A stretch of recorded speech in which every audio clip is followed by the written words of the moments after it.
Okay, so come on in. This is the rescue. 40 by 60 building. Over here, we've got lockers for everybody. There's more lockers than people, but everybody has Crocs and stuff inside of their locker. Reason being, in case somebody tracks in something from street shoes, Parvo's really bad up here. That's about it, other than the wood stove, which heats this, and there's the wood. Over here, we've got dogs in outside houses, so holds a little cart that has food, water, holds all the stuff. This is a poop thing in here for picking up. This is permanently attached. The can can come in and out. Reason being, we don't want that to contaminate anything. And it's not for major things, it's just for when you're doing the dog house, so you can go and hit that. The dog couch, where our dogs, we've got 6 dogs that are stay here, that are permanent residents, and they're kind of just like rejects that nobody wanted to adopt. This is the kennel cleaning area that we put in. We ended up putting over here an exhaust fan. It's inside of that box, and that opens up and lowers down so we can turn the exhaust fan on. The kennels, the way we do it, any kennel that's dirty comes over here and it's face up. We use a really intensive process of any physical materials cleaned out of the kennels, and then sprayed down with rescue sanitizer.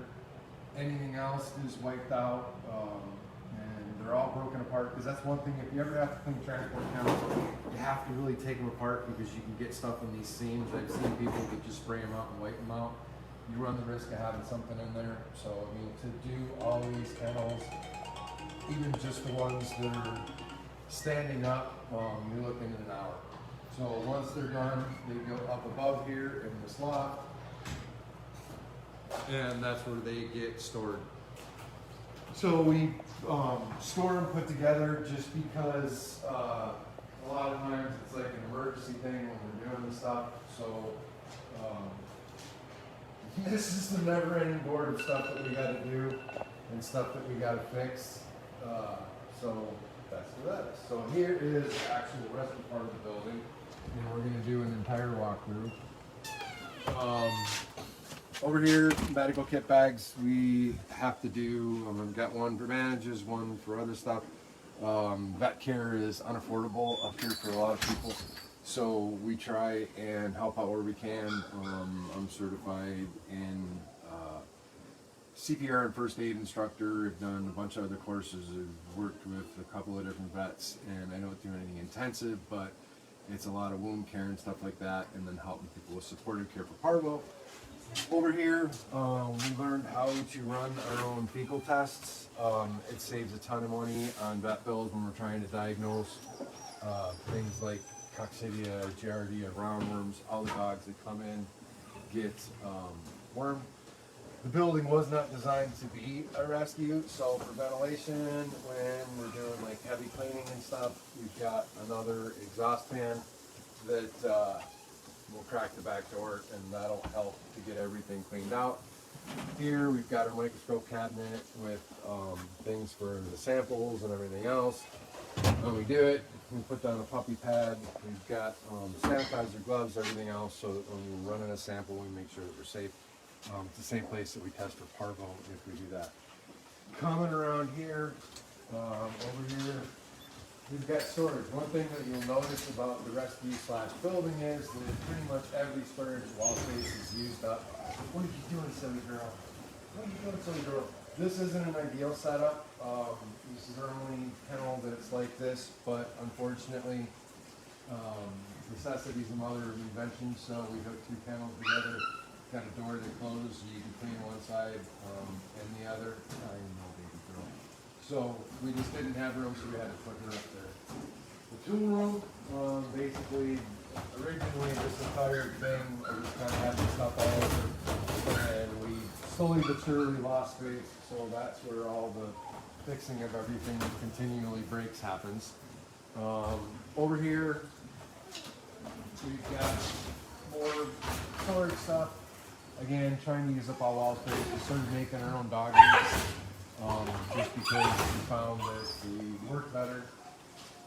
And then, of course, food storage. You can actually take it from the wide view. Food storage, and then we've got all the different beds, things to use, a lot of the stuff to try and do holistic supportive care if we can, but you know, our vet bills are anywhere from $1,000 to $9,000 a month. Incubators right up there. We actually had to get some puppies transported out last night, but we're newborns and we're doing well. This is our exam table where we do intakes when everybody comes in. They get vaccinated for parvo distemper. In North Dakota, you do not need to be a veterinarian to be able to vaccinate for parvo distemper. They also get deworm, and hold on one second. And then when they come in, every animal comes in, we get an intake sheet. The intake sheet will have the data intake, name we'll just leave blank, or create a name if it's an animal that somebody turned over that needs rehoming, weight, gender, behaviors, the pickup person, location of pickup, the person that's relinquishing or that found the animal, vaccination stickers and this, and they all get assigned an individual tracking number.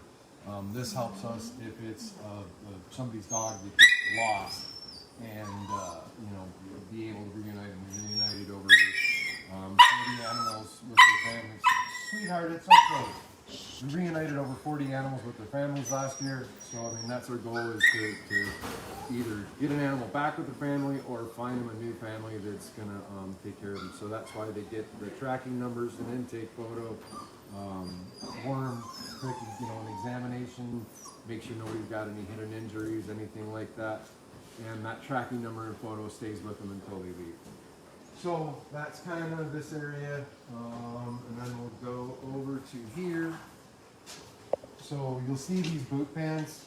We had 2 boots in this one because we had more than one person going in. That's her milking pot. She was having issues with producing milk. She kind of shut down. So we found a surrogate mom for her. How you doing, sweetheart? What are you doing, baby girl? You wanna come say hi? Are you nervous? Yeah. Are we a little nervous? Okay. So the kennels are 5x10. We put these in. They're not reguarded. They're freestanding. But you know, we tried to get them as much room as they could for big dogs and puppies. Most of them have heat lamps. We did plexiglass on the windows just to keep any material from coming out. Anytime somebody goes in, they put the boots on to go in there. And then we've got our other mama. How you doing, CP? Let me see this for just a second. You can see that she has a litter in there with her. Yeah, I know. We made these handles on the kennels so that you're able to open the kennel door and it's able to swing either out or in when we open it. This just keeps having to touch things because touching things is bad. And then we've got our germ-killing sanitizer with the little puppies. We've got heat lamps in there for them, and they've got their little potty area. These guys, you know, made a little mess, but I mean, that happens. They're puppies. That's pretty much what puppies do, is eat, poop, and destroy stuff. So that's these little guys. Over here, we've got our board of who is where. And then we have the food area over here. Microwave. We use canned pumpkin a lot when animals aren't feeling good. That's where we try and store most of our stuff. And as you can see, space-wise, you know, we've tried to pretty much utilize every square inch that we can. How you doing, kitten? How you doing? This little one has got a broken leg. We built her a little platform thing so that she can walk back and forth because they can't cast anything. And then we've got Smokey, one of the resident cats that shouldn't be laying there, but I'm just going to give it up because he won't listen. And then Bear, he kind of hangs out in here. And then we've got our storage cabin over here to where we've got more stuff inside of this, to where this is all extra supplies and stuff. We use rescue cleaner instead of bleach for taking care of things. What everybody's donating for is this, which is Scott's model of the shelter building.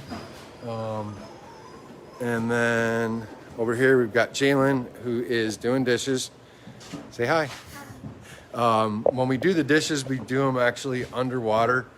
That way it keeps anything from getting up. That water, it looks brown because the way our water is, when it contacts with bleach, it turns that color. The water sucks. We're actually going to put in a water filtration system next week. And then we got Jelly Roll. For those of you that know him, he is back. He had an issue at the foster's place with one of the other dogs. He's got a lot of behavioral things going on. He's a really good boy, but he's we think there was some abuse involved, but he's put a ton of weight on for anybody that remembers him when he came in. But he's a big sweetheart. Yeah, he's just got some issues. Jelly Roll is going to be going to doggy school, not doggy school, but to a trainer that focuses on behavioral issues. So he's going to be going for 3 weeks, and about $1,000 for that. What are you doing, sweetheart? This little one, we were lucky enough to locate her owner.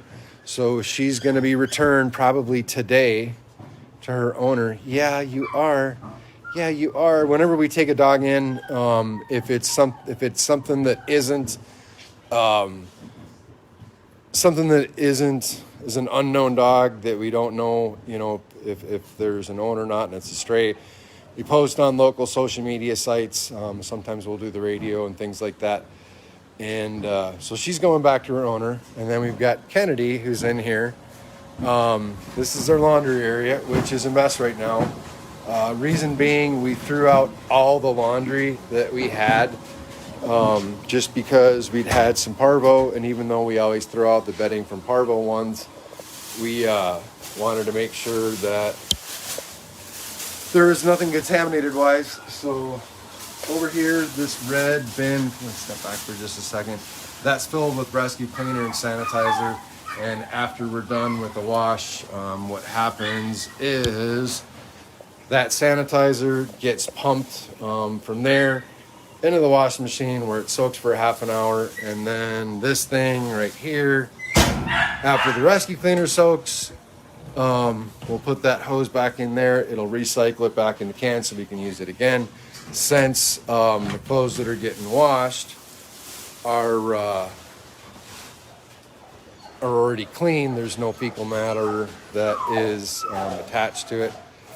And then we've got our laundry area, which we're slowly restocking with the new stuff that we're putting in. Over here, obviously the guts of things, toys, things like that are all in here. Fans, floor dryers. And then the cat area, which we have a big air filter. It's a HEPA filter that's going all the time. We try not to overload with cats. How you doing, sweetheart? How you doing, honey? So we tried with the cat room to make it to where they've got little perches in there. And I knew I shouldn't open that door. Yeah, I knew it. We ended up putting this smaller screen on it because we get kittens sometimes that want to get out. So what are you doing, baby? What are you doing, huh? And what are you doing? We had feral cats. We do trap, spay, and neuter. We've got kind of a barn cat program. We don't really do trap, neuter, release, just because the problem with that is it's too cold up here. So this is Grumpy Cat. This is what was the exercise room. It's no longer the exercise room. It's a quarantine thing because Grumpy Cat has had some poop issues and some respiratory issues, but she's on meds. So this has become the temporary quarantine room, which we keep separate from the other one. So now we're going to take a stroll in through the house. Actually, I'll show you one last thing. I don't know if I showed the dishes area, but that's a loft thing that is just literally packed full with stuff because we don't have enough space. The boots that are in all those pans get washed in between every dog that comes in, get washed, sanitized, get dunked underwater So those of you that donated for the boot dryers that we had on the Amazon wish list, that's what the boot dryers are doing, because the boots get dunked in bleach water. So a quick perspective view, that is the rescue that we just did the tour of. And then when you go from the rescue, now suddenly it becomes a house. This is the kitchen, which you can see, not huge. We try and keep the door shut when we can at night to try and keep some of the noise out. The building doesn't have heat, like electrical heat. All it has is a wood stove. So we use a wood stove for heat. Originally, when the building came up, we had no heat. Now there's 2 electric heaters that are mounted, but this helps to supplement inside.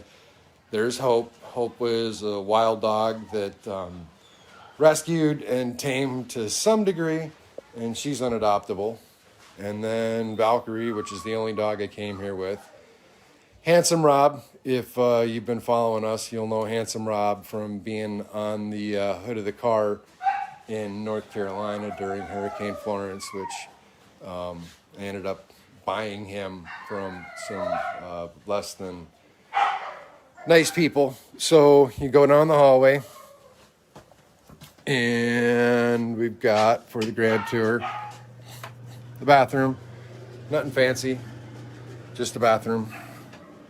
And then you have my room with Grandpa in his spot laying there. Grandpa is an old senior dog that we took in last winter, and he's going to spend his last days with us. My messy room. Everybody's kind of cramped space-wise, and that's that stuff. So I am a deputy part-time still. As you can see, I am quite efficient at killing plants, as that one and that one are no longer with us. So not real proud of myself with that. And then in here, now this really gives, I know Scott said he didn't care about going in this room. This really gives an example of sacrifices that people here make. This is Scott's room. As you can see, Scott has crammed his entire life, and that's his map. So people that follow us from all over the place, he's been putting pins in as he can for where our different followers are. So if you're from a different country, let him know, and he's putting the little pins on the maps. But yeah, as you can see, Scott's room is really cramped, and this is where he stays. And then Wanda's room is here. Wanda is, and there's Cooper on the bed. Wanda is the cleanest person by far out of all of us. And then once you turn the hallway, then you are back in the laundry room and back into the rescue. So, people have asked, where do you stay at? Well, we stay in the house, and then when it's time to go to work, it becomes rescue again. That's why we tried to put some soundproofing on some of the doors, because it gets loud and it's really tough to sleep. But you know what? That's just what it is. And, this is what we chose to do. So that is the rescue. House, supplies, animals, the staff hard at work, storeroom, coming back out, time clock, microscope area, foyer,